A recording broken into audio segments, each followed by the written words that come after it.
a number of things about the Parthenon frieze that are truly exceptional. For starters, it shouldn't really exist. Most temples don't have a second frieze, and the Parthenon is a Doric temple, and this second frieze that wraps around the outside of the cella is an Ionic frieze, so it's continuous. It doesn't have any triglyphs.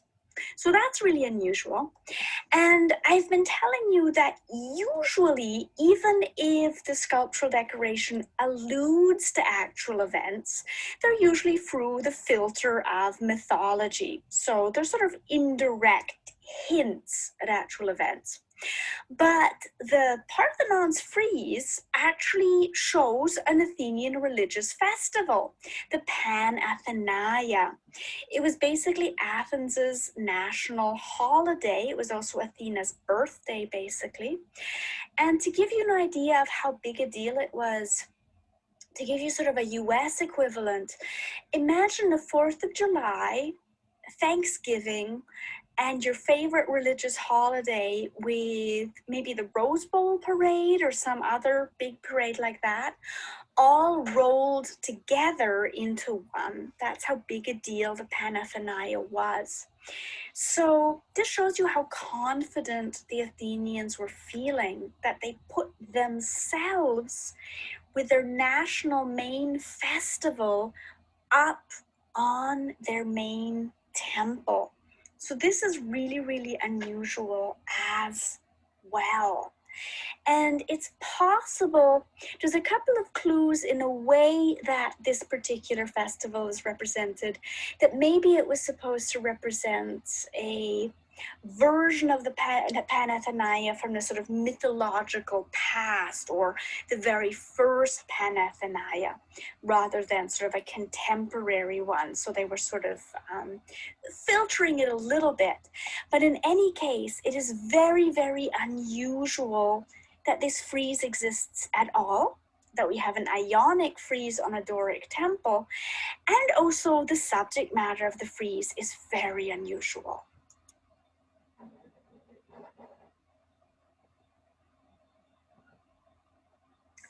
Even the gods are here. They are actually watching. So you can see that it is a relief carving, quite beautifully detailed, and it runs along the outside of the cella of all 4 sides of the Parthenon. This is probably from left to right, Zeus, Apollo, and Aphrodite. We know that's probably Aphrodite because her dress is sort of sexily falling down, and you can see that her hair is tied up elegantly, which tells us that she is a married goddess. So the gods are sort of sitting here chatting. They're waiting for the parade to begin. So even the gods are interested in what the Athenians are up to. So the gods are present, waiting for the show to begin. Most of the Parthenon frieze is taken up with these beautiful horsemen. Much of it is taken up with the cavalry. So it's this beautiful procession of these rhythmically galloping horses and their riders. And you can see that this is typical classical Greek art. Everything is beautifully idealized.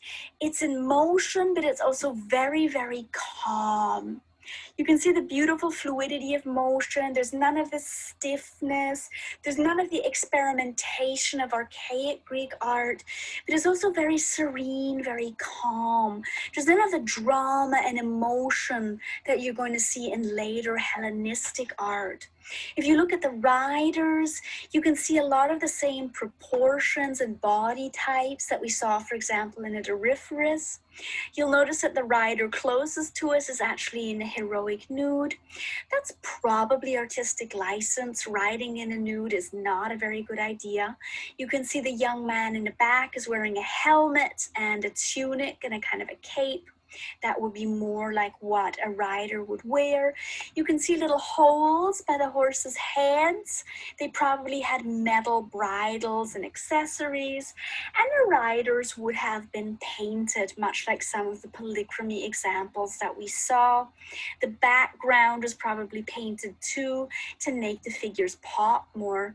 And you can see how beautifully the anatomy of the horses is carved. So their beautifully studied anatomy, the marble horses are carved in a way that actual horses' bodies would behave, but also they are heavily idealized.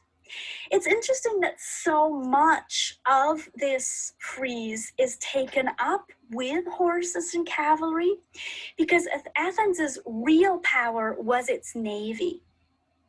Athens did have a cavalry, and it was okay, but it wasn't great. It was nothing compared to, say, the Persian cavalry, or, for a Greek example, the Theban cavalry. Athens's cavalry was so-so. It was all right, but it wasn't fantastic. What horses were, however, they were a symbol of wealth. And back in a Bronze Age, or even a Dark Ages, horses would have been a symbol of power. They would have been a symbol of aristocracy and wealth, because horses need a lot of grazing land, and Greece doesn't have a lot of grazing land. So the horses and the cavalry would have been a symbol of wealth and power. They would have also given this whole carving a sort of an old-timey feel. Maybe this was supposed to make the viewer think of the Dark Ages, or just sort of a general old-timiness. Maybe the focus on the cavalry, the horses and the riders, there's chariots included here as well. Maybe all of this is supposed to make this feel like the very first Panathenaia.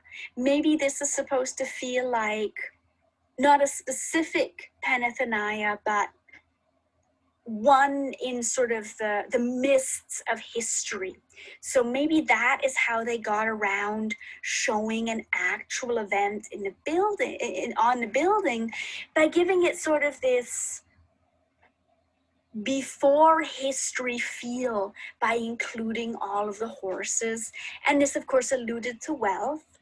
We can also imagine that during the parade, including all of the horses would have been absolutely beautiful and spectacular as well. So we can imagine that in the real Panathenaia, the procession of the cavalry would have been a highlight.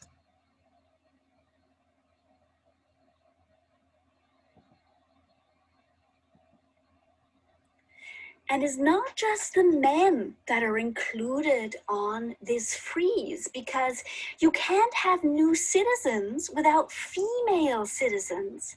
And here you see the young unmarried girls of Athens lining up, getting ready to march in a procession. We also have two elders. So the figure on the far left, and then the third figure from the left, are male. They're wearing a kind of a wrap garment. Those aren't togas, by the way. Togas are much more elaborate. If they still had heads, you would see that they have beards. They're from a different age cohort than our young heroic nude men. So they are kind of organizers, and these young unmarried girls are getting ready to get started walking in the procession. We know that they are the unmarried girls because most of them, unfortunately, the heads have gone missing, but those that still do have heads, you can see that they have long hair that has fallen open down their backs. Remember Phryxicleia, our Kore, in her beautiful red dress? She had a similar hairstyle. So these are essentially the maidens, the unmarried girls. You'll notice they're wearing very elaborate, heavy dresses. These are known as a peplos. And this age group would have been very important in the cult of Athena. And a group of girls in this age group would have woven a new dress for another cult statue of Athena every year, and that dress would have been in this style. So these are the unmarried girls getting ready to march. I didn't bring in a picture, but the married women are also included. They are carrying water jars for the various rituals that are going to be taking place up on the Acropolis. So women are also included in the Panathenaia because although they don't have political participation, they do play important roles religiously. And of course, for your children to be citizens, their mother has to be a citizen as well.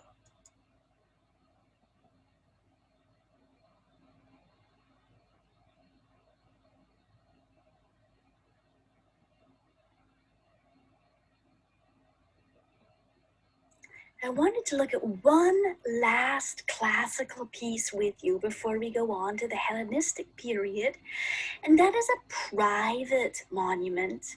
It's actually a grave marker. It's a stele. Remember the stele of Naram Sin? Well, this one's rather different, and it was made for a woman called Hegeso. It was set up along the main road out of Athens, and you can actually see in the right-hand photo, this is what many of those grave steles looked like. So the main cemeteries in ancient Greece would have been along the main roads because families wanted people to see the grave markers, read people's names, and be aware of them. In ancient Rome, this would be the same thing as well. This one's quite large. I would say it's about 5 feet tall at least. And it's a very, very beautiful piece. The carving is exquisite.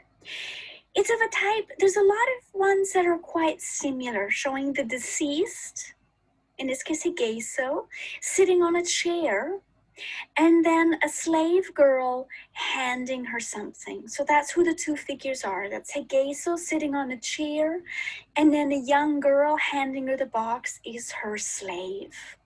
So slavery was quite prevalent in the ancient world everywhere, and it wasn't race-based. It was based simply on bad luck, really. You could be born a slave. You might be taken as a prisoner of war. You might be kidnapped. Your parents might sell you into slavery to settle a debt. So that's who the young girl is. I noticed the video that I have posted for you refers to her as a servant, but truth is, she is a slave. She is property. Another little quibble with your video is it says that women couldn't be citizens. Now, the truth is they couldn't participate in government, they couldn't participate in the assembly, but they did have a kind of citizenship in a sense, but that was also very important for passing citizenship on to their children. So they were citizens in a sense, but it was more of a legal distinction. But to explain this fully would take about 2 weeks, and we would have to dig into ancient Athenian legal documents. So let's just say I quibble slightly with the video that I have posted for you. But it is a beautiful, beautiful piece, and you can see that the whole gravestone is shaped almost like a little house, because in the ideal, women's spheres were seen as to be in a home, in a domestic. I think you can see that Hegeso is obviously a very high-ranking woman. And of course, chances are that her family commissioned this gravestone for her. We can tell that Hegeso was a married woman from her hairstyle. You can see that her hair is done up in a very elegant wrap.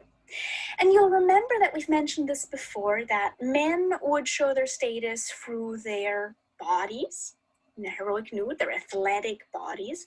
Older men would often show their status in slightly different ways. There's different age cohorts in Greek art. And then women would show their status through their clothing. And you can see how absolutely beautifully carved Hegeso's dress is. The carving is quite shallow, but you can see how beautiful the different sort of drapery of her dress has been picked out. Her hair is tied up with a veil that then carries down onto her shoulder. She has this loose sort of neckline. The fabric is pinned at her shoulders.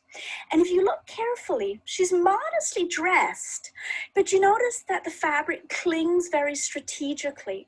It clings to her breasts that are completely covered, but you can see her breasts. It then pulls in those loops over her abdomen. It pulls over her thighs, and then it loops down modestly over her legs. So you'll notice that emphasis on her breasts and her thighs. Those are, of course, fertility attributes.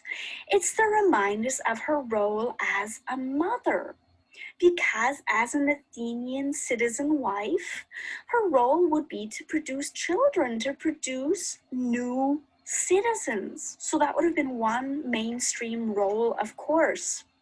And what she's doing here is she's pulling a necklace from her jewelry box to adorn herself. She's basically showing the wealth and prosperity of her family.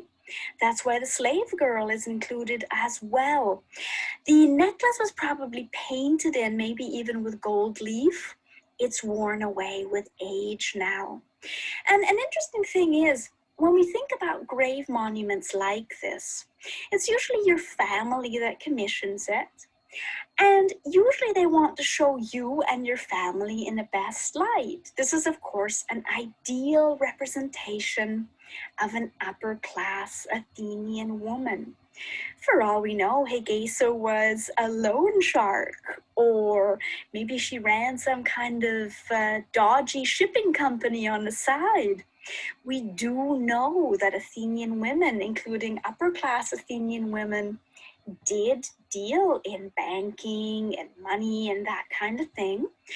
And when we hear that they were, I think I've mentioned this before, when we hear that they ran the household in a wealthy family like Hegeso, she would have been the supervisor of a lot of slaves, many of whom would have been probably skilled laborers, skilled weavers.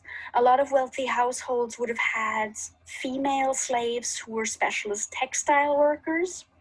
She also would have probably overseen a lot of family businesses. We actually have Athenian legal documents that talk about this, about wives being the managers of fairly complicated businesses. So these are all aspects that an image like this makes us forget. So there's always the ideal, and then there's the reality that we might not realize. And of course, poor Athenian women worked in all sorts of different professions. They would have worked alongside their male relatives. And we know, for example, that the playwright Euripides, we know this because his competitionos made fun of him. His mother, for example, ran a grocery store. So we do know that there were plenty of hardworking Athenian women as well.